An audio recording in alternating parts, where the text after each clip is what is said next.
ஒரு கடற்கரையில் நடந்து கொண்டு சிந்தித்துக் கொண்டே இருக்கிறார். அப்போ திடீர்னு ஒரு சின்ன பையன் செய்யலாம் கடற்கரையில் விளையாண்டு கொண்டு இருக்கிறான். அவன் என்ன விளையாடுறான்னு பார்க்குறாரு. அவன் என்ன விளையாட்டு, தன்னோட உள்ளங்கையில் 2 கையும் சேர்த்து வச்சு கடல் தண்ணியை உள்ள போய் மோந்துட்டு வரான். கையில் தண்ணியை கொண்டு வந்து இங்கே ஒரு குழி தோண்டி இருக்கான். அந்த குழியில் என்ன செய்யறான், திரும்ப திரும்ப அதையே செய்யறான்.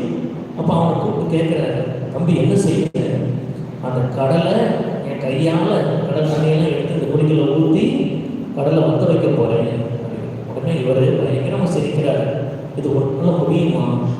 அது எவ்வளோ பெரிய சமுத்திரம், நீ அதை வந்து உன் உள்ள கையால் மோந்து கொண்டு போய் ஊற்றி வத்த வைக்கணும்னு சொல்றீங்க, இது நடக்க முடியாத ஒரு காரியம் இல்லை. அப்போ உடனே இந்த பையன் என்ன செஞ்சான், அந்த தம்பி இவரை விட அதிகமாக சிரிக்கிறான். அப்போ அவன் என்ன சொல்றான், கடவுள் எவ்வளோ பெரிய ஆளு, உன் சின்ன மூளையில் கடவுளை பூத்தி அவரை பற்றி எல்லாம் அறிய நினைக்கிறீங்க, அது சாத்தியமா அப்படின்னு சொல்லிட்டு அந்த